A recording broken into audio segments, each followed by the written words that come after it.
आकाशवाणीचं हे नागपूर केंद्र आहे. प्रसारित करीत आहोत प्रादेशिक मराठी बातम्या.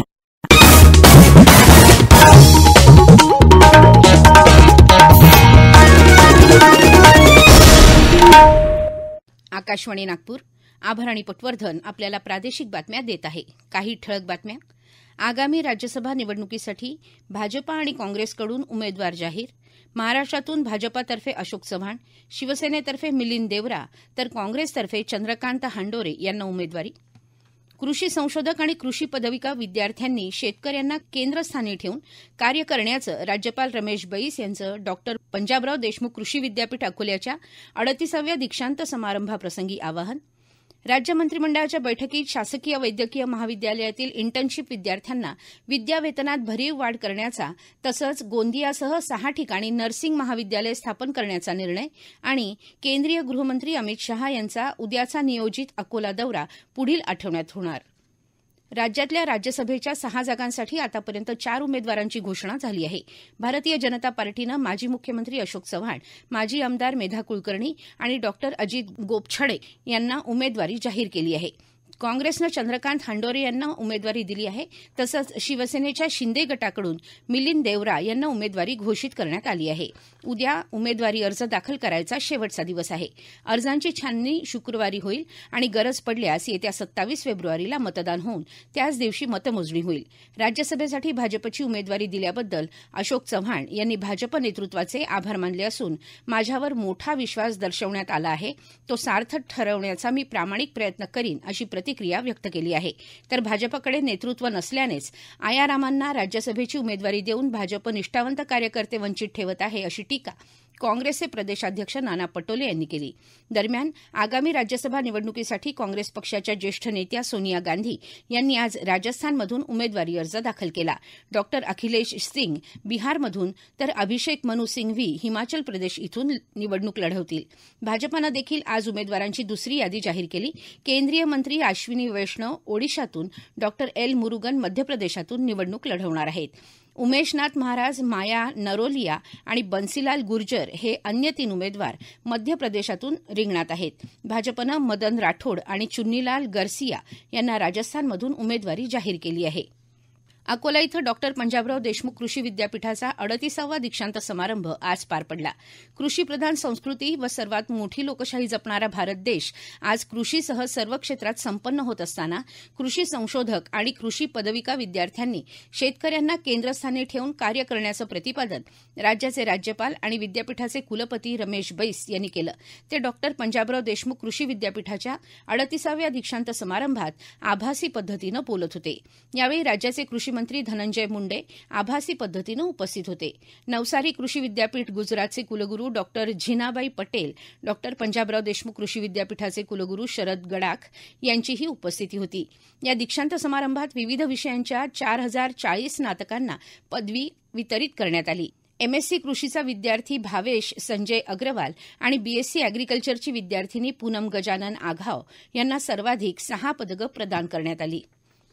राष्ट्रपती द्रौपदी मुर्मू यांनी परीक्षांमधले गैरव्यवहार रोखणाऱ्या examination prevention of unfair means विधेयक 2024ला संमती दिली आहे. हे विधेयक नुकत्याच संपलेल्या अर्थसंकल्पीय अधिवेशनात संसदेत मंजूर झालं. केंद्रीय लोकसेवा आयोग, रेल्वे भरती, राष्ट्रीय चाचणी संस्था आणि केंद्र सरकारच्या विभागाद्वारे घेतल्या जाणाऱ्या सार्वजनिक परीक्षांमध्ये होणाऱ्या गैरप्रकारांना आळा घालणं या विधेयकाचं उद्दिष्ट आहे. परीक्षांमध्ये पारदर्शकता आणण्यासाठी आणि प्रामाणिक विद्यार्थ्यांसाठी सुरक्षित भविष्य निर्माण व्हावं या विधेयकाचा मुख्य उद्देश आहे. या विधेयकातील तरतुदीनुसार गुन्हा केल्यास गुन्हेगाराला 3 ते 10 वर्षांपर्यंतचा कारावास आणि 10 लाख ते 1 कोटी रुपयांपर्यंतच्या भरपाईची तरतूद असून हे गुन्हे दखलपात्र, अजामीनपात्र आणि नॉन कंपाऊंडेबल असतील. आकाशवाणीच्या प्रादेशिक वृत्त विभागानं नागपूर आणि भंडाऱ्यात राहणाऱ्या नागरिकांकडून अंशकालीन वार्ताहर नियुक्तीसाठी अर्ज मागवले आहेत.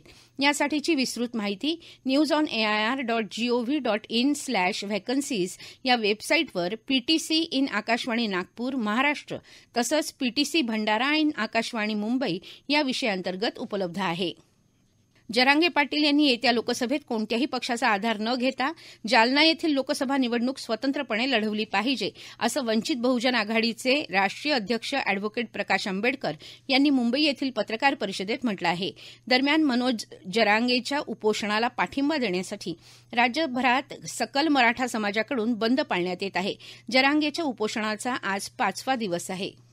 10वी आणि 12वीच्या परीक्षार्थी विद्यार्थ्यांसाठी महाराष्ट्र राज्य माध्यमिक आणि उच्च माध्यमिक शिक्षण मंडळाच्या नागपूर विभाग आणि जिल्हा स्तरावर समुपदेशन केंद्र आणि हेल्पलाईन सुरू होणार आहेत.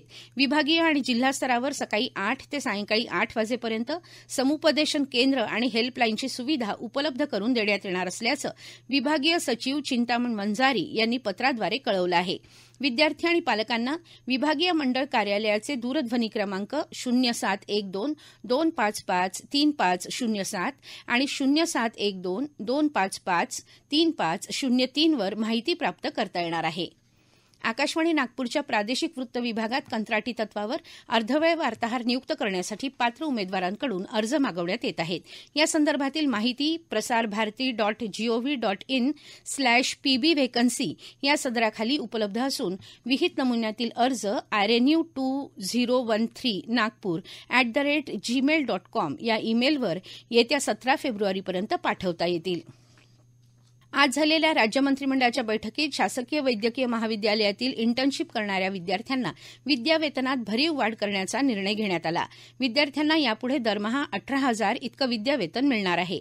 या विद्यार्थ्यांना पूर्वी 11,000 रुपये विद्यावेतन देण्यात येत होतं, ते आता फेब्रुवारी 2024 पासून दरमहा 18,000 रुपये देण्यात येईल. तसंच परदेशातून वैद्यकीय पदवी अभ्यासक्रम पूर्ण केलेल्या उमेदवारांना आंतरवासिता प्रशिक्षण कालावधीमध्ये हेच विद्यावेतन देण्याचा निर्णय झाला आहे. तसंच राज्यात 6 ठिकाणी नर्सिंग महाविद्यालय देखील स्थापन करण्यात येणार आहे. जळगाव, लातूर, बारामती, सांगली, नंदुरबार आणि गोंदिया येथील शासकीय वैद्यकीय महाविद्यालयांशी संलग्न प्रत्येकी 100 विद्यार्थी प्रवेश क्षमतेचे शासकीय परिचर्या महाविद्यालय सुरू करण्यात येणार आहेत. अनुसूचित जातीच्या विद्यार्थ्यांना देण्यात येणाऱ्या मॅट्रिकपूर्व शिष्यवृत्ती योजनेसाठी सुधारित 1,21,00,000 दरवर्षी खर्च करण्यासही मंत्रिमंडळ बैठकीत मान्यता देण्यात आली. आज घेण्यात आलेल्या अन्य महत्वाच्या निर्णयांमध्ये ऑनलाईन पद्धतीनं रेती पुरवण्यासाठीचे सर्वंकष सुधारित रेती धोरण, मुख्यमंत्री ग्रामसडक योजना तसंच राज्य शासकीय कर्मचाऱ्यांच्या आश्वासित प्रगती योजनेत सुधारणा करण्याविषयीचे निर्णयही घेण्यात आले आहेत. केंद्रीय गृहमंत्री आणि भाजपचे ज्येष्ठ नेते अमित शहा यांचा उद्या गुरुवार दिनांक 15 फेब्रुवारी रोजी असलेला अकोला दौरा पुढे ढकलण्यात आल्याचं वृत्त आहे. लोकसभा निवडणुकीच्या पार्श्वभूमीवर या दौऱ्यात अमित शहा अकोल्यासह विदर्भातील 5 लोकसभा मतदारसंघांचा आढावा घेणार होते. या दौऱ्यात अकोला लोकसभा मतदारसंघासह वर्धा, अमरावती, बुलढाणा आणि वाशिम, यवतमाळ या 5ही लोकसभा मतदारसंघातील उमेदवारांची चाचपणी ते करणार होते. अमित शहा यांचा अकोला दौरा आता पुढील आठवड्यात होणार असल्याची माहिती आहे. नागपूर, भंडारा, गोंदिया आणि चंद्रपूर इथं आज वादळी वाऱ्यासह तुरळक ठिकाणी विजांचा कडकडाट आणि हलका पाऊस पडण्याची शक्यता हवामान खात्यानं वर्तवली आहे. याशिवाय नागपूरसह विदर्भाच्या उर्वरित जिल्ह्यात येत्या 18 तारखेपर्यंत तुरळक ठिकाणी हलका पाऊस पडू शकतो. नागपुरात सकाळपासून ढगाळ वातावरण असल्यानं थंडीत घट झाली आहे. कोकणातल्या दशावतारापासून ते गडचिरोलीच्या झाडीपट्टीपर्यंत महाराष्ट्रात कलात्मक विविधता आहे. या कला जपण्यासाठी राजाश्रयाची गरज आहे. त्यामुळे सांस्कृतिक विभागाच्या पुरस्कारांचा सन्मान निधी शासनानं दुप्पट केला असून वृद्ध कलावंतांच्या अनुदानात भरघोस वाढ करण्याचा शासनाचा मानस असल्याचं सांस्कृतिक मंत्री सुधीर मुनगंटीवार यांनी म्हटलं आहे. आठवडाभरात याबाबत निर्णय घेतला जाईल असंही ते म्हणाले. देशातल्या विद्यार्थ्यांसाठी महत्वाकांक्षी आणि जागतिक दस्तऐवज तयार करणारा automated permanent academic account registry असा उपक्रम सुरू करण्यात आला असल्याची माहिती शिक्षण मंत्री धर्मेंद्र प्रधान यांनी नवी दिल्ली इथं दिली.